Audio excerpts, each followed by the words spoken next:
2025년 지금 세계는 말 그대로 경랑의 중심에 서 있습니다. 경제는 요동치고 안보는 흔들리며 글로벌 질서는 새로운 균형점을 찾아가는 중입니다. 그 중심에서 사람들은 한 가지 놀라운 사실을 깨닫기 시작했습니다. 세상이 조용히 그러나 점점 더 분명히 속삭이고 있죠. 한국이 멈추면 세계가 멈춘다. 이건 단순한 비유가 아닙니다. 감성적 수사가 아니라 객관적인 사실입니다. 지금 이 순간 세계는 한 나라의 조용한 움직임에 따라 방향을 바꾸고 있습니다. 그리고 그 나라의 이름은 바로 대한민국입니다. 하버드 케네디 스쿨 연설 장면. 미국 하버드 대학교 케네디 스쿨. 세계 전략가들이 한자리에 모인 국제 전략 컨퍼런스. 그날 모두가 조용히 청중석에 앉아 있을 때 한 남자가 마이크 앞에 섰습니다. 그의 이름은 맥킨 리처드. 미국 최고의 전략가, 군사산업기술 분야의 정통한 분석가입니다. 그는 발표 리모컨을 내려놓고 청중을 뚫어지게 바라봤습니다. 그리고 이렇게 물었습니다. 트럼프 대통령이 관세 폭탄을 던졌을 때 여러분은 무엇을 보셨습니까? 한 청중이 조심스럽게 대답했습니다. 중국의 보복이요. 리처드 교수는 가볍게 손가락을 튕기며 말했죠. 맞습니다. 중국은 분노했고 유럽은 항의했고 일본은 고개를 숙였습니다. 화면에는 각국 정상들의 격분한 얼굴이 차례대로 나타납니다. 그러나 단 한 나라만이 조용했습니다. 바로 한국이었습니다. 아무 말도 하지 않았고 아무런 움직임도 보이지 않았습니다. 단지 조용히 움직이지 않았을 뿐입니다. 정적 뒤에 충격. 56일이 지났습니다. 미국 캔자스시티의 자동차 부품 공장이 갑자기 멈췄습니다. 이유는 단순했습니다. 휴대폰 전용 메모리 칩 검사 지원 중단. 같은 날 디트로이트에서는 전기차 배터리 관리 시스템 펌웨어 업데이트 공지가 도착했습니다. 평범한 기술 점검처럼 보였고 일시적인 문제처럼 보였지만 리처드 교수는 조용히 미소 지으며 말합니다. 모든 지연은 치밀하게 계산된 것이었습니다. 청중석에서는 웅성임이 일기 시작했고 한 전략가는 자리에서 벌떡 일어나 소리쳤습니다. 증거가 있습니까? 리처드 교수는 화면을 넘기며 이렇게 말했죠. 증거는 필요 없습니다. 결과가 바로 증거입니다. 미국은 56일 만에 정책을 수정했고 한국과의 기술 협력을 강화하기로 발표했습니다. 관세 정책은 조용히 사라졌습니다. 작지만 거대한 영향력. 중국 대표 리양이 미소 지으며 물었습니다. 그렇게 작은 부품들이 그렇게 중요한가요? 리처드 교수는 날카롭게 대답했습니다. 작은 부품들 그것들이 강대국의 심장을 멈추게 할 수 있습니다. 순간 강당은 숨조차 멎는 듯 조용해졌습니다. 교수는 청중을 향해 휴대폰을 높이 들고 말합니다. 오늘 아침 여러분은 스마트폰으로 무엇을 했습니까? 그리고 갑자기 그 휴대폰을 바닥에 떨어뜨렸습니다. 청중은 숨을 들이켰죠. 교수는 웃으며 말합니다. 걱정 마세요. 깨지지 않았습니다. 왜냐고요? 바로 이 화면은 한국산 코닝 강화 유리 덕분입니다. 그는 다시 뒷면을 열어 보여줍니다. 이 작은 칩은 삼성전자, 이 배터리는 LG에너지솔루션, 이 디스플레이는 삼성 디스플레이입니다. 애플도 한국 없이는 작동하지 않는다. 한 실리콘밸리 CEO가 손을 들며 말합니다. 하지만 아이폰은 미국 애플 제품 아닌가요? 리처드 교수는 눈썹을 치켜 올리고 답합니다. 애플 로고는 미국일지 몰라도 심장은 한국입니다. 화면에 메모리 반도체 시장 점유율이 나타납니다. DRAM 70%, NAND 플래시 50%. 삼성과 SK 하이닉스가 장악한 거대한 디지털 심장입니다. 자동차도 배터리도 모두 한국. 독일 대표가 자리에서 일어나 묻습니다. 이건 단순한 숫자 이상의 의미가 있군요. 리처드 교수는 고개를 끄덕이며 대답합니다. 자율주행차, 인공지능 서버, 군사 시스템. 이 모든 것은 한국 메모리 없이는 멈춰버립니다. 유럽 자동차협회 대표도 질문합니다. 교수님, 그렇다면 전기차 배터리도 마찬가지인가요? 교수는 화면을 넘깁니다. 전기차 배터리 시장 점유율이 나타나고 LG에너지솔루션, 삼성 SDI, SK온이 최상단에 있습니다. 테슬라, GM, 폭스바겐 모두 한국 배터리 없이는 움직일 수 없습니다. 일본 대표 나카무라가 끼어듭니다. 하지만 중국 CATL이 1위 아닌가요? 교수는 조용히 그러나 강하게 답합니다. 수량은 그렇습니다. 하지만 BMW, 아우디, 메르세데스는 왜 자존심을 버리고 한국과 손을 잡을까요? 정답은 단 하나. 품질, 안전, 그리고 미래 기술입니다. 한국의 품질은 세계를 움직입니다. 한국 기업들이요? 그들은 단순히 잘 만드는 기업이 아닙니다. 그들은 세계가 가장 믿는 기술력을 가진 기업입니다. 품질, 안전, 그리고 미래 기술. 이 세 가지를 동시에 갖춘 기업들, 바로 한국 기업들입니다. 리처드 교수는 조용히 연단 앞에 놓인 지구본을 가리켰습니다. 그리고 질문했습니다. 이 기술의 정수들이 실려 세계를 누비는 배들은 어디서 만들어졌을까요? 현대중공업, 삼성중공업, 대우조선해양, 그리고 조선 소계의 숨은 강자 화이양까지.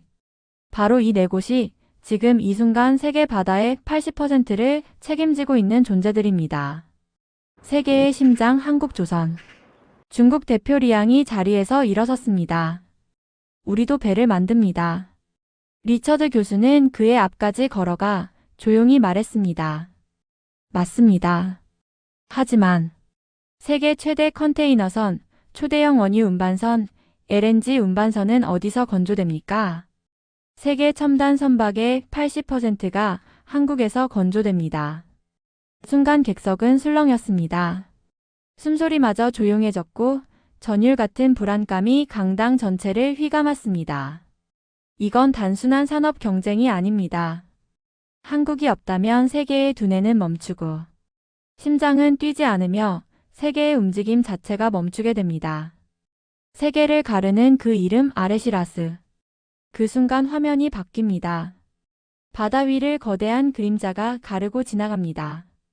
세계 최대 컨테이너선 HM 아레시라스호. 길이 400m, 적재량은 무려 24,000톤. 이 거대한 물류의 요새는 바로 한국에서 건조되었습니다. 리처드 교수는 강당 중앙에 멈춰 섰습니다. 그리고 천천히 한 단어씩 내뱉습니다. 신사숙녀 여러분, 세계 무역의 90%는 바다를 통해 움직입니다. 그리고 그 바다를 가르는 대부분의 배들은 한국이 만든 것입니다. 군함도 기술도 주권도 스스로 만든다. 그때 미 해군 정보장교가 일어섭니다. 교수님, 군사적 관점에서 그건 어떤 의미를 가집니까? 리처드 교수는 화면을 넘깁니다. 한국 해군의 세종대왕급 이지스 구축함이 떠오릅니다. 이제 한국은 자체 기술로 세계 최고 수준의 군함을 만들 수 있습니다. 청중석에서 놀라움의 탄성이 터집니다. 그 기술력은 단순한 군함이 아닙니다. 국가주권의 집약체이자 기술 독립의 상징입니다. 바다 위의 패권 한국이 잡다. 리처드 교수는 이어 말합니다. 이게 전부가 아닙니다. 한국은 이미 고래급 잠수함을 독자 기술로 건조하고 있으며 자력 자망형 미사일 시스템 그리고 SLBM 잠수함 발사 탄도 미사일 개발까지 완료했습니다.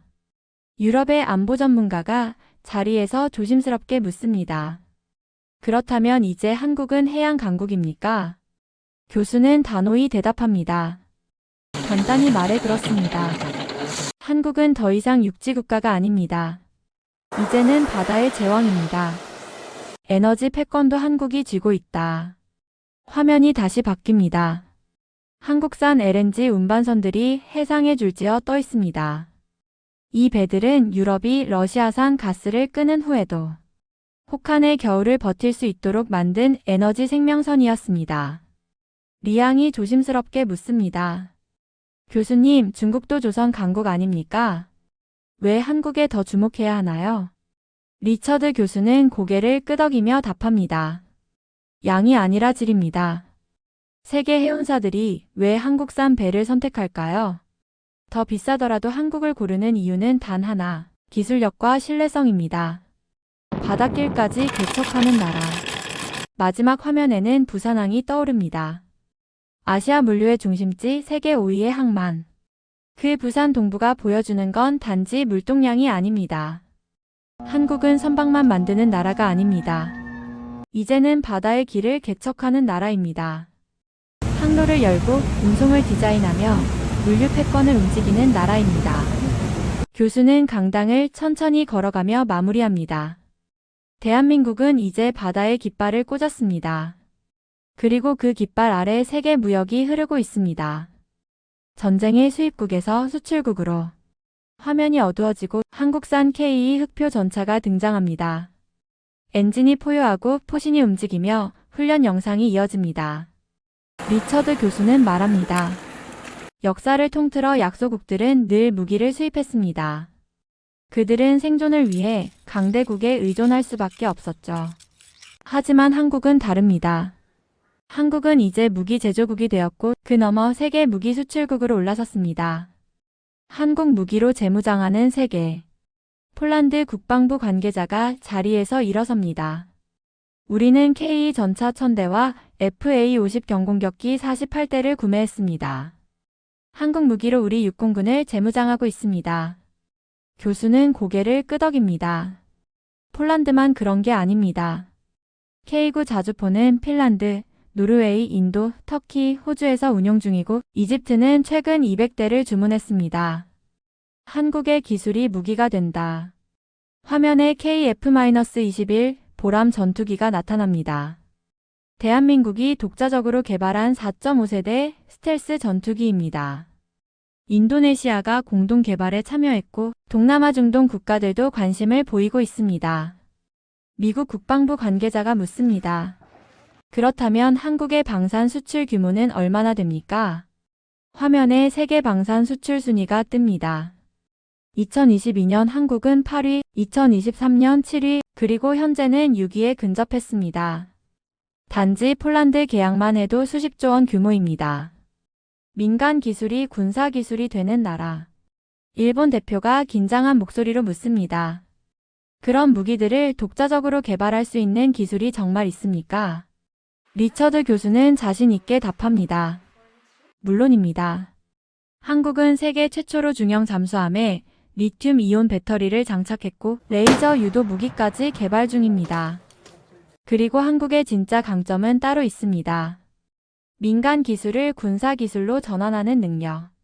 삼성의 반도체, LG의 배터리, 현대의 엔진. 이 모든 기술이 무기체계에 통합되고 있습니다. 전쟁을 수입하지 않는다. 그들은 이제 만든다. 영국 외교관이 조용히 묻습니다.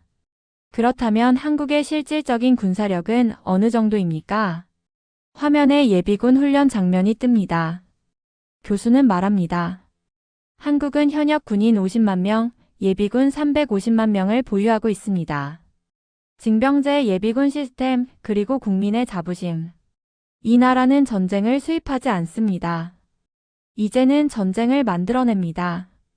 바다를 만들고 무기를 만들고 그 누구에게도 의존하지 않는 나라, 기술과 자존으로 무장한 국가, 바로 대한민국입니다. 그들이 만들어낸다 반도체, 세계의 두뇌를 장악한 나라. 조용히, 아주 조용히. 리처드 교수는 청중 사이를 걸어 나왔습니다. 그리고 작은 물체 하나를 높이 들어 보였습니다. 그것은 손톱보다 작은 반도체 칩이었습니다. 여러분, 이 작은 물체가 지배하는 세 가지가 무엇인지 아십니까? 그는 단호하게 말합니다. 인공지능, 자율주행차, 슈퍼컴퓨터. 이 세 가지는 미래 기술의 핵심이며 이 모든 기술의 두뇌는 지금 한국에서 만들어지고 있습니다. 화면에 반도체 시장 점유율 그래프가 나타납니다. 메모리 시장의 70%. 그중 대부분은 삼성전자와 SK 하이닉스가 차지하고 있습니다.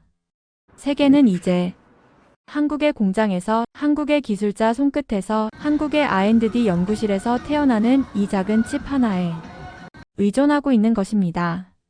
끝나지 않은 경쟁, 삼성의 반격. 한 실리콘밸리 CEO가 손을 들었습니다. 하지만 시스템 반도체는 TSMC가 이끌고 있지 않나요? 리처드 교수는 고개를 끄덕입니다. 네, 맞습니다. 지금까지는요. 하지만 삼성전자는 이미 3나노 공정을 상용화했고 2나노 개발도 가속화되고 있습니다. TSMC는 한 번도 독점한 적이 없습니다. 경쟁은 이제부터 시작입니다. 그는 조용히 그러나 무겁게 말합니다. 아직 게임은 끝나지 않았습니다. 심장을 지배하다 배터리의 세계. 다음 화면이 바뀝니다. 전기차 배터리 생산 라인에서 고속으로 조립되는 셀들과 초정밀 로봇이 움직이는 장면이 교차됩니다. 교수는 다시 말합니다. 전기차가 멈춘다면 이유는 단 하나, 배터리가 멈췄기 때문입니다. LG에너지솔루션, 삼성 SDI, SK온. 이 세 기업이 글로벌 전기차 산업의 심장을 쥐고 있습니다. 테슬라, GM, 폭스바겐. 이들의 공장은 한국 배터리 없이는 단 1m도 움직일 수 없습니다. 다음 시대는 누가 이끄는가? 전고체 배터리 전쟁. 독일 자동차협회 대표가 조심스럽게 묻습니다. 교수님, 전고체 배터리 시대에서도 한국이 앞서 있습니까? 리처드 교수는 미소 지으며 되묻습니다. 퀀텀 맥스 프로젝트를 아십니까? LG와 삼성은 이미 전고체 배터리 시제품을 만들어 테스트하고 있습니다. 충전 시간은 절반으로 줄었고 주행 거리는 2배로 늘어났으며 화재 위험은 거의 0에 가깝습니다. 청중은 술렁이고 놀라움의 탄성이 터져 나옵니다. 이건 단순한 개선이 아닙니다. 완전히 다른 시대의 문을 여는 것입니다. 눈이 보는 모든 것 디스플레이의 제구. 이제 교수는 한 걸음 더 나아가 화면을 가리킵니다. 자, 여러분. 지금 사용하는 스마트폰, TV, 노트북. 그 모든 디스플레이는 어디에서 왔을까요? 한국입니다. OLED 디스플레이 시장. 한국은 그 점유율 90% 이상을 차지하고 있습니다. 화면의 선명함, 얇기, 휘어짐. 이 모든 기술은 삼성과 LG의 손에서 만들어졌습니다. 중국 대표 리양이 질문을 던집니다.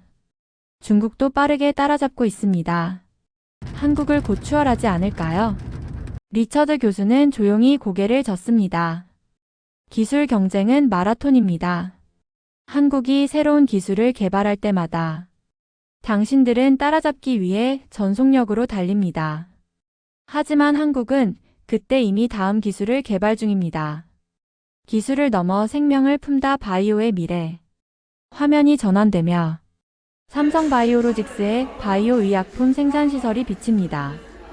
리처드 교수는 조용히 말합니다. 이제 한국의 기술력은 생명으로 확장되고 있습니다. 삼성바이오로직스는 세계 최대 바이오 의약품 위탁 생산 기업이 되었고 코로나19 백신 생산에도 결정적인 역할을 했습니다. 미래의 생명산업, 그 중심에도 대한민국이 있습니다. 보이지 않는 지배자 대한민국의 두뇌. 교수는 청중을 향해 깊은 눈빛으로 말합니다. 여러분, 모든 첨단 기술 속에는 보이지 않는 주인공이 있습니다. 코어. 바로 한국입니다.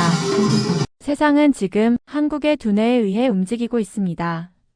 총 없는 무기 감정을 지배하는 한국 문화. 교수는 갑자기 단상에서 내려와 청중석으로 걸어가 한 학생에게 묻습니다. 어젯밤에 뭘 봤습니까? 학생은 당황한 듯 말합니다. 넷플릭스에서 한국 드라마 봤어요. 교수는 미소 지으며 말합니다. 그게 다예요.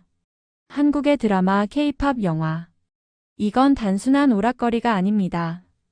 총 한 자루 없이 세계를 정복할 수 있는 가장 조용한 무기입니다. 감정의 해방 전 세계를 울린 이야기. 화면에 한국 드라마 소의 절규한 장면이 나옵니다. 브라질 상파울루 광장에서 5만 명이 모여 이 드라마를 함께 보며 울고 웃습니다. 그들은 한국어를 모릅니다. 하지만 한국의 감정을 이해합니다. 그건 언어가 아닌 공감입니다. 드라마가 아니라 감정의 해방입니다. 인도네시아에서는 나의 아저씨 마지막 회가 방영되자 콘서트홀이 박수로 가득 찼습니다. 문화는 권력이다. 소프트 파워의 정점. 한 미국 할리우드 프로듀서가 묻습니다. 문화가 진정한 권력이 될 수 있습니까? 리처드 교수는 말합니다. 한국이 2022년 중동에 원자력 발전소를 수출할 수 있었던 이유는 기술만이 아닙니다. 그 지역 관리자의 말 한마디가 결정적이었습니다. 내 딸이 한국을 좋아해서 나도 한국을 좋아하게 되었다. 청중은 웃었지만 교수는 정색합니다. 웃지 마십시오. 이것이 소프트 파워입니다. 군사보다 강하고 자본보다 깊은 힘. 문화는 국경을 넘고 마음을 연결한다. 화면에 전 세계 젊은이들이 K-팝 댄스를 추는 장면이 이어집니다. 중동, 아프리카, 남미, 유럽. 한국 문화는 국경을 초월합니다. 매년 30%씩 증가하는 외국인 한국어 학습자. 한국과 유학 계약을 맺는 학생들 급증. 이건 흐름이 아니라 폭발입니다. 문화는 지속된다. 브랜드가 된 대한민국. 일본 대표가 묻습니다. 이건 일시적인 유행 아닐까요? 리처드 교수는 고개를 젓습니다. 나카무라 씨, 이건 20년 넘게 이어진 흐름입니다.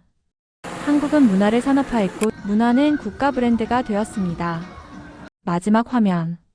한국 문화 콘텐츠 수출 그래프. 매년 20% 이상 성장. 교수는 말합니다. 이건 단순한 오락이 아닙니다. 총 없이도 세계를 움직이는 가장 조용하고도 무서운 무기입니다. 강대국이 흔들릴 때 작은 나라가 중심을 잡다. 리처드 교수는 단상을 천천히 걸어갔습니다. 그의 발걸음은 느렸지만 그 공간을 가득 채우는 존재감은 그 어느 때보다 묵직했습니다. 그의 얼굴에는 더 이상 미소가 없었습니다. 진지함, 결의, 경고. 지난 수십 년간 세계는 강대국 몇몇의 결정에 따라 움직였습니다. 미국이 정책을 바꾸면 전 세계가 줄줄이 따라갔고 중국이 방향을 틀면 아시아 전체가 요동쳤죠. 그는 잠시 말을 멈추고 조용히 고개를 들었습니다. 그리고 단호히 말했습니다. 하지만 이제 그 추세는 바뀌고 있습니다. 이제는 한국이 움직일 때 세계가 반응합니다. 작은 나라. 아닙니다. 기술로 거인이 된 나라입니다. 독일의 한 전략가가 손을 들며 물었습니다. 교수님, 한국은 작은 나라 아닙니까? 그런 나라가 정말 세계의 흐름을 바꿀 수 있을까요? 교수는 화면을 바꿨습니다. 그 위에는 반도체, 배터리, 조선, 디스플레이, 방위산업까지 세계 주요 산업의 영향력 차트가 등장했습니다. 그는 조용히 말했습니다. 작은 나라입니다. 하지만 기술과 영향력은 전혀 작지 않습니다. 대한민국은 숫자가 아닌 실력으로 거인이 되었습니다. 청중들은 고개를 끄덕이며 스크린을 바라봅니다. 한국의 이름 옆에는 거대한 영향력의 그래프가 선명하게 떠오르고 있었습니다. 한국은 더 이상 따라가는 나라가 아니다. 교수는 청중 사이를 천천히 걸으며 말을 이었습니다. 한국은 더 이상 트렌드를 따라가지 않습니다. 한국은 트렌드를 만듭니다. 한국은 더 이상 누구를 모방하지 않습니다. 한국은 자신만의 해답을 씁니다. 한국은 더 이상 전략의 외곽에 머물지 않습니다. 이제는 중심에서 전략을 설계하는 국가입니다. 변화의 신호탄은 선택에서 시작됐다. 영국의 금융 전문가는 교수에게 질문했습니다. 교수님, 실제로 그런 변화가 있었던 구체적인 사례가 있을까요? 교수는 화면을 넘기며 대답합니다. 물론입니다. 한국 반도체 기업들이 차세대 메모리 분야에 대규모 투자를 발표했을 때 전 세계 기술 투자 지도는 즉시 바뀌었습니다. 한국의 배터리 표준은 세계 배터리의 기준이 되었고 한국 문화 콘텐츠는 단순한 콘텐츠 소비를 넘어 글로벌 테크 투자 방향까지 움직이고 있습니다. 즉, 한국이 선택을 바꾸면 세상의 중심축이 움직입니다. 강대국과 약소국이라는 이분법은 끝났다. 그때 미국 전략가가 조심스럽게 질문을 던집니다. 그렇다면 교수님, 미래 세계 질서에서 한국의 위치는 어디쯤이라고 보십니까? 리처드 교수는 의미심장하게 웃으며 말했습니다. 강대국과 약소국이라는 이분법은 더 이상 유효하지 않습니다. 한국은 새로운 정의의 국가입니다. 한국은 핵심 국가입니다. 화면에는 전 세계의 산업별 주요 의사결정 국가들이 나타납니다. 반도체엔 한국, 배터리엔 한국, 조선과 문화엔 또 한국. 수많은 분야에서 한국이 중심에 떠올라 있었습니다. 한국의 결정은 세계의 반응을 이끈다. 한국이 방향을 바꾸면 세계는 그 움직임에 주목합니다. 한국의 결정 하나가 글로벌 공급망 전체를 흔듭니다. 정책, 투자, 외교, 기술 개발의 모든 물줄기를 바꿔놓습니다. 청중석에서 일본 대표 나카무라가 마지막 질문을 던집니다. 교수님, 그렇다면 한국은 이 새로운 힘을 어떻게 활용할 것이라 보십니까? 한국은 침략자가 아니라 건설자다.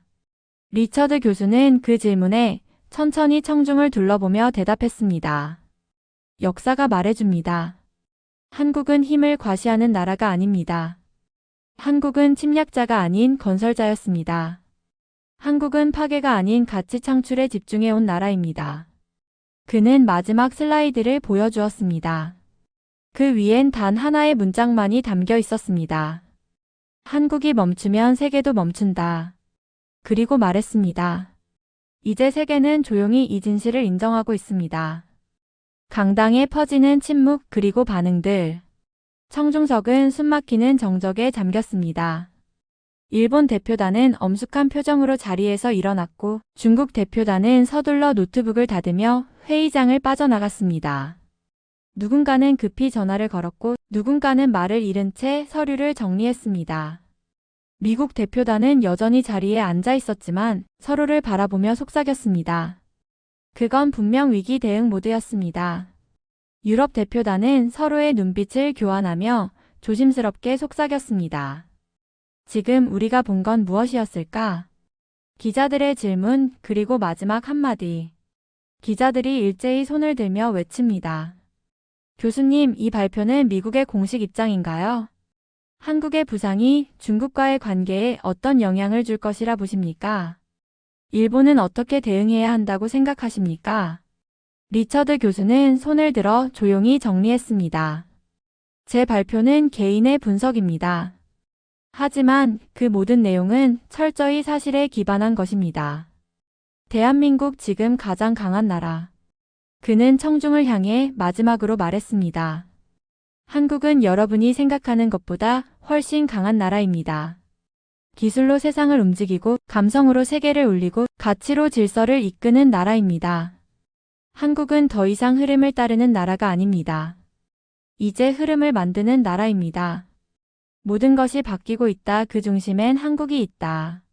교수는 마이크를 내려놓고 조용히 연단에서 내려왔습니다. 그를 향해 기자들이 몰려들었지만 그는 단정히 말했습니다.